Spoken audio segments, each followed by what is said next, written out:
Salut les petits moussaillons. Cette intro est déjà utilisée sur Booktube, tu ne peux pas dire ça, tu n'as pas le droit. Tu saoules. Ok, on va la refaire. Bonjour à tous, ici votre pauvre vieux Ludo. Non, Jeannot ce livre utilise déjà ça comme introduction à sa chaîne. C'est du plagiat, tu n'as pas le droit. Mais quoi, plagiat, quoi? Il faut que je dise quoi du coup pour être innovant sur Booktube? Coucou mes petits loukoums en sucre? Hein? Ou alors, salut les petits haribots? Faut que je dise quoi? Eh, t'as remarqué que tout ce que t'as dit, c'est un rapport avec la bouffe, avec le sucre? Ah la vache, espèce de gros tas, va. Attends, mais qu'est-ce que tu fais? Non, non. Salut. Je retrouve cette fois-ci dans un cadre un petit peu différent de ce que j'ai l'habitude de montrer. On n'est plus dans ma chambre parce que j'ai envie de bouger un petit peu partout. Voilà, comme ça, j'ai des lubies qui me prennent. Et aujourd'hui, je vais aborder du coup un petit point lecture sur ce que j'ai pu lire en été ou sur la palle qui va venir. J'aurais aimé à la base dans cette vidéo présenter un petit peu ma pile à lire pour le Pumpkin Autumn Challenge de Gimose, mais je m'y prends un petit peu tard pour le faire. J'ai pas envie d'arriver du coup là comme ça en mi-septembre à dire tiens, je vais lire ça, ça, ça et ça. Donc ce que je ferais, c'est que plutôt à la fin du Pumpkin Autumn Challenge en novembre, je vais juste en fait montrer ce que j'ai lu, expliquer ce que c'était et dans quelle catégorie ça allait, et comme ça va être très bien. Je vous mets le lien en barre d'infos pour que vous puissiez aller voir ce que c'est que le Pumpkin Autumn Challenge, parce que s'il était un peu tard pour moi pour le présenter, il n'est jamais trop tard pour y participer. Donc voilà, allez voir, ça vous donnera beaucoup plus d'infos que moi, ce sera beaucoup plus cohérent et clair et concis. Allez-y. Je vais commencer par Je suis une légende, du coup, de Richard Matheson. Je suis pas sûr d'avoir un accent excellent, mais c'est pas grave. Ça nous raconte l'histoire de Norbert Neville qui se retrouve tout seul dans New York après l'arrivée d'un virus incurable qui transforme les gens en monstres assoiffés de sang, donc des vampires en quelque sorte. Et lui, étant un scientifique, il va chercher justement à trouver un moyen, un remède tout seul avec son chien.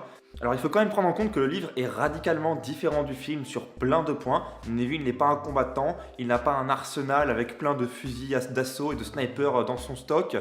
Voilà, c'est pas un surhomme, c'est pas Will Smith quoi, même s'ils ont mis lui sur la couverture, la même affiche que le film. Voilà. Bon après ça reprend le thème évidemment du post-apocalyptique pardon. De justement tout ce qui est survie, de ce qui est trouver un remède, un vaccin pour la population. Là oui, là ça se rejoint évidemment avec le film, mais il y a tellement de points qui sont différents, à savoir les zombies ne sont pas du tout pareils, ils sont doués de pensée, de paroles, ils peuvent très bien être intelligents alors que dans le film, ce sont pour tous en fait, il n'y en a aucun qui parle, ce sont vraiment des monstres un petit peu décérébrés, ils voient de la chair humaine, ils se ruent dessus. C'est pas trop ça là-dedans, c'est quand même beaucoup plus intelligent que ça. Donc je vous le conseille, parce qu'il est vraiment sympathique. Et je l'ai lu après avoir vu le film, donc je pensais que ça allait y ressembler, et finalement pas trop. Et j'étais assez content de cette lecture parce qu'elle m'a surprise, ce qui est rare. Je passe ensuite à The Promised Neverland, qui est un manga super sympa, limite un coup de cœur. Parce que je l'ai découvert sur la chaîne de booktubeurs et booktubeuses, je crois que c'était Gimos qui en parlait, ou Lemon June. Et je me suis dit, ok, pourquoi pas give it a shot, quoi. Et franchement, c'est surprenant à quel point c'est mature et intelligent comme scénario. Je vous la fais en 2 secondes. Ce sont des enfants surdoués qui passent des tests un peu particuliers dans un orphelinat, en gros, un orphelinat qui est du coup très clos, qui est entouré d'une barrière. C'est une enceinte qu'ils ne peuvent pas quitter, sinon ils sont punis, mais ils ne savent pas pourquoi ils n'ont pas le droit d'en sortir. Et tous les X temps, un enfant du coup trouve une famille d'accueil et est emmené ailleurs dans l'orphelinat. Les enfants ne le revoient plus jusqu'au soir où les enfants découvrent en suivant du coup une de leurs amies qui a enfin trouvé une famille d'accueil. Ils découvrent qu'en fait l'orphelinat est clairement un élevage, les enfants sont du bétail et ils sont donnés, tués, massacrés et mangés par les gens en dehors de l'orphelinat qui ne sont pas du coup vraiment des êtres humains. Maintenant voilà, je vous laisse un peu découvrir pour ça. Et à partir de là, les enfants restants décident de trouver une solution pour s'échapper avec tous les enfants et de sauver tout le monde. Le problème, c'est qu'il y a la maman, celle qu'ils surnomment ainsi, qui surveille l'orphelinat. Et maman ne compte pas du coup les laisser s'en sortir. Et elle compte leur mettre des bâtons dans les roues jusqu'au prochain arrivage pour du coup livrer les enfants qui ont compris ce qui se passait de bizarre. Voilà. Et c'est une course contre la montre entre les enfants qui échafaudent des plans sur plans pour contrer maman et ainsi réussir à sauver les autres. En sachant quand même que ces enfants-là sont extrêmement doués, ils sont surintelligents, ils ont un package, moral, mental super dense et ce sont des stratèges hors pair en fait, ce sont juste des stratèges hors pair, c'est incroyable. Et rien que pour ça, c'était assez intéressant de voir la pensée d'enfants qui essayent d'échafauder des plans extrêmement intelligents et poussifs et surtout, ce que j'ai bien aimé, c'est leurs analyses de la mentalité des gens autour d'eux, en particulier de maman et des personnages adultes, qui étaient extrêmement intéressantes. J'ai été très surpris par cette lecture et je la recommande chaudement. Notez qu'un animé est quand même prévu pour Promised Neverland et franchement, je suis assez curieux de découvrir ça. Un peu dubitatif parce qu'il y a énormément de paroles et de blabla très intéressant, mais énormément de paroles quand même. Et je sais pas trop ce que ça pourra rendre en animé, mais rien que pour l'aspect visuel et les musiques, j'ai quand même plutôt hâte. Donc voilà, jetez un petit œil. Ouais, c'est intéressant de jeter un œil, donner des conseils comme ça quand on est derrière une caméra, c'est facile, hein. Mais t'es qui déjà? Je croyais que je t'avais aligné au début en te tirant dessus et maintenant t'es quoi la voix off en fait finalement? T'as pas le droit d'exister? Je pense donc je suis. Non, ça marche pas comme ça. Tant que t'as pas une bouche, un corps, des yeux et quelque chose de physique pour me prouver que tu existes, tu n'as pas le droit à la parole, tu m'as compris? T'es qu'une voix off, t'as pas de consistance. Ah ouais? Et maintenant que j'ai une forme physique? Mais t'existes? C'est trop dur à admettre, c'est ça? Une voix off, ça doit être une esclave qu'on exploite à sa guise comme ça? Hein? Bah non, mais Tais-toi! Tu devrais avoir honte. Mais- Hop! j'ai jamais été vraiment méchant envers les voix off. Hein. Faut quand même remettre les choses dans le contexte un petit peu.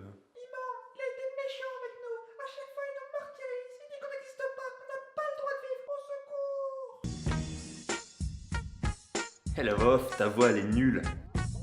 Vous savez ce que je déteste encore plus que les gens méchants? Les voix off. Tous les ans, des milliers de voix off subissent la méchanceté. Nous aussi, nous avons une âme. Nous aussi, nous avons un cœur. Soutenez-nous au www.jesuisunevoixoffquisouffre.com. C'était un petit peu exagéré quand même. Si j'apprends que tu salis encore une fois l'image des voix off, je te fume comme un saumon. Ok. Vacances d'un serial killer que j'ai trouvé dans une boîte à livres, comme beaucoup de livres. Ah bah en même temps, des livres dans des boîtes à livres, c'est un peu évident quoi, non? T'as pas l'impression de faire de la redite là, hein? Vacances d'un serial killer a été écrit par Nadine Monfils, que je ne connaissais pas avant cette lecture. Et j'étais assez surpris parce que si le début commençait bien, grosse déconvenue après, c'était pas du tout de mon goût et j'en parle quand même parce que voilà. Le début était sympa, ça nous présente une famille de barjots qui sont complètement à côté de la réalité, qui sont complètement décalés, qui partent en vacances quelque part dans le nord, au bord de mer, en sachant que le père traîne dans sa remorque derrière la grand-mère qu'il déteste plus que tout, entre les enfants qui sont un petit peu à côté de la plaque, un peu tarés dans leur tête, qui sont complètement fermés dans leur univers. T'as la mère à côté avec son chapeau de forme qui est ridicule, pleine de maladresse et dont le rêve du coup est de ressembler à une star. Voilà. Et le père à côté qui a une vie pourrie, qui lui a un peu plus quand même conscience de ce qui l'entoure. Mais bon, en fait, on nous présente une famille de losers. Concrètement, voilà, ils ont rien pour eux, ils aiment pas leur vie, même les parents n'aiment pas spécialement leurs gosses, enfin c'est un peu n'importe quoi. Et la grand-mère dans le tas c'est la pire, c'est une vraie détraquée mentale. C'est-à-dire si elle peut se taper tous les mecs qu'elle peut trouver qui ressemblent un petit peu à Johnny Depp ou autre, elle le fait. Et son rêve à elle, c'est d'être un peu comme Sharon Stone, et elle se prend pour Sharon Stone, voilà. Donc c'est très très particulier. Ça commence, ils vont dans un espèce de motel miteux ou une station-service pour s'arrêter. Le père va aux toilettes, il en sort, et les enfants vont aux toilettes avec lui, ils découvrent un cadavre. À partir de là, ils décident entre guillemets, de camoufler les traces de leur père, parce qu'ils sont persuadés que c'est le père qui a tué cet homme. Et ça a commencé de façon assez intéressante comme ça. Et finalement, mais c'est devenu affligeant par la suite. De base, il y avait des trucs un peu comiques, et après, c'est devenu vraiment grossier, aussi bien dans le langage que dans ce qu'il racontait. Donc ça m'a assez vite saoulé, mais même si je ne l'ai pas acheté, j'ai voulu le terminer, histoire de, parce que le début m'avait plu, je me suis dit, il y a peut-être un rebondissement après, qui va faire que ça va être génial. Mais non, ça l'est pas du tout devenu. Donc voilà, de côté. Allez hop.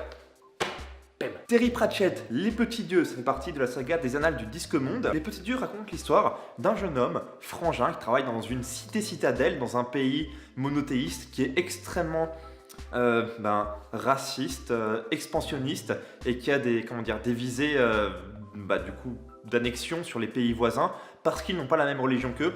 Et Frangin est au plus bas de la chaîne religieuse, c'est-à-dire que lui, il est dominé par tout le monde, par les archiévêques, les évêques, même le maître jardinier qui est au-dessus de lui. Et un jour, alors qu'il est en train de bigner de la salade, il tombe sur un dieu qui est une tortue, qui s'appelle Om, qui est le dieu vénéré dans ce monde. Alors Om, c'est O-M, je précise, qui est le dieu vénéré par la religion de ce pays, qui s'appelle Omnia, comme par hasard. Il n'a pour interprète que Frangin, et personne d'autre à part Frangin ne peut entendre ses pensées. Ce qui fait que la tortue, qui est du coup le dieu homme qui est enfermé dans le corps de la tortue, va tout faire pour essayer de sortir, de s'extirper de cette enveloppe corporelle qui l'ennuie et qui aimerait bien du coup retrouver sa grandeur. Et on se rend compte au fur et à mesure que plus les dieux sont... moins les dieux on y croit. Oh là là mon dieu, c'était absolument pas français. Je la refais. Et si dans cet univers les dieux existent bel et bien, eh bien, moins on croit à un dieu, plus il rapetisse, jusqu'à devenir totalement inexistant si les gens ne croient plus en lui, si personne n'est fidèle. Et il se trouve que dans cette histoire, Frangin est le dernier véritable croyant du dieu homme, qui est donc la tortue ici présente, qui est juste ultra mignonne d'ailleurs. Si les gens vénèrent tous hommes, ils vénèrent en réalité les idoles, c'est-à-dire qu'ils vénèrent les statues de hommes.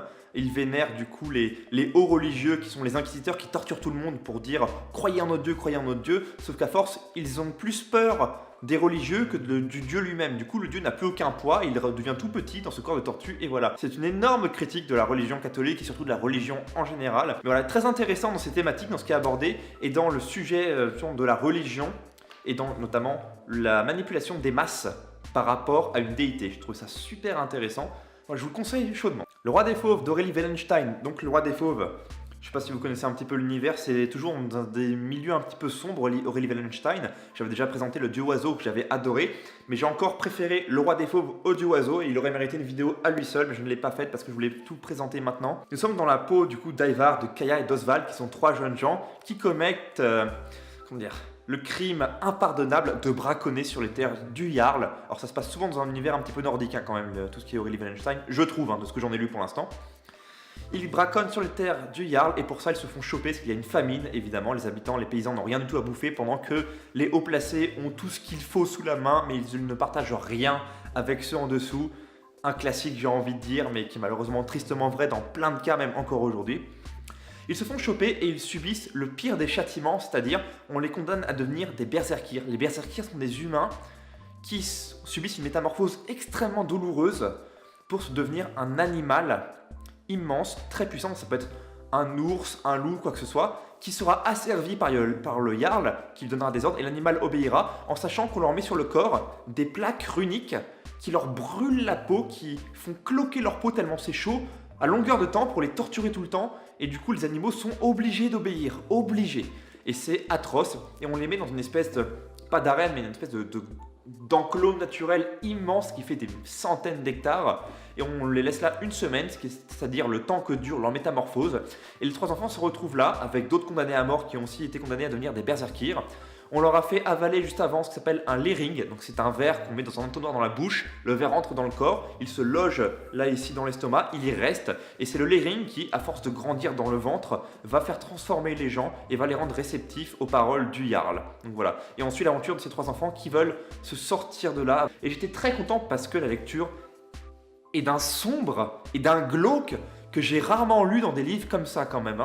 À part Stephen King qui était pas mal dans ce genre, là c'était vraiment malsain au possible et j'ai adoré ça parce que j'adore tout ce qui est un peu comme ça sort vraiment de l'ordinaire et moi c'est pile ce que j'aime et on a vraiment c'est même pas de l'amitié, c'est même pas le thème de la survie, là c'est encore au-delà, c'est plutôt le thème de l'abandon, le thème de la déchéance, de la fatalité, de tout ce qui est horrible en fait.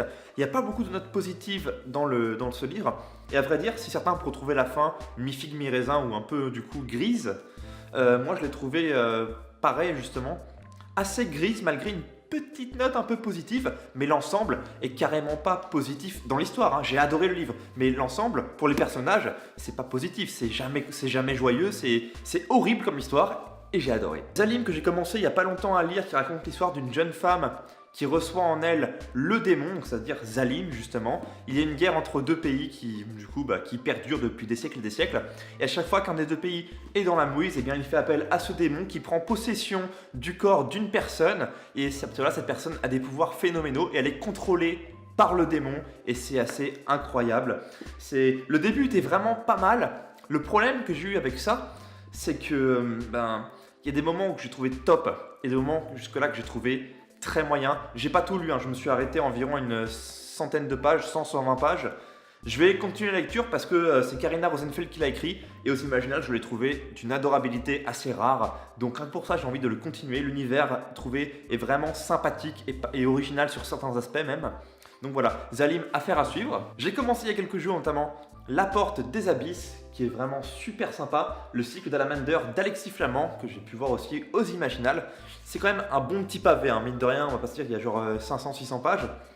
J'ai lu le début dans le train il y a quelques jours et surprise, les 10 premières pages m'ont capté direct. C'est bien écrit, c'est clair, c'est net, ça met bien en place les choses et c'est vraiment le style d'écriture pour le coup qui m'a saisi.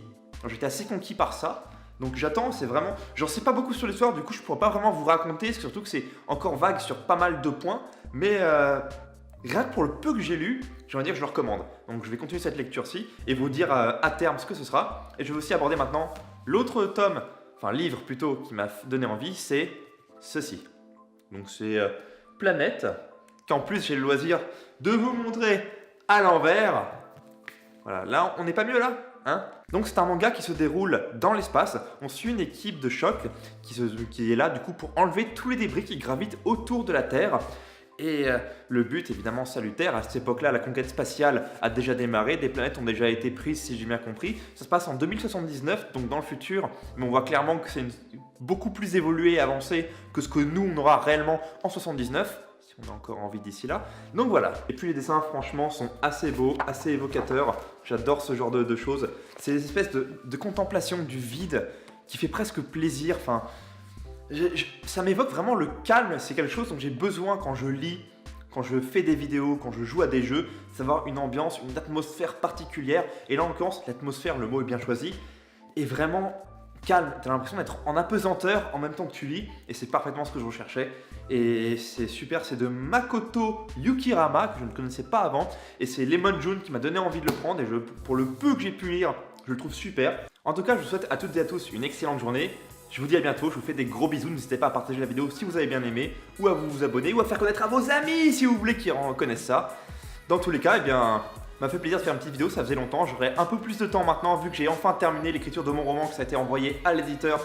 Je suis entre guillemets tranquille pour l'instant, je peux souffler un petit peu, donc voilà, je vais faire des vidéos un peu plus souvent, et désolé pour cette absence. Ciao ciao. Ah. Et aussi, soyez cool avec vos voix.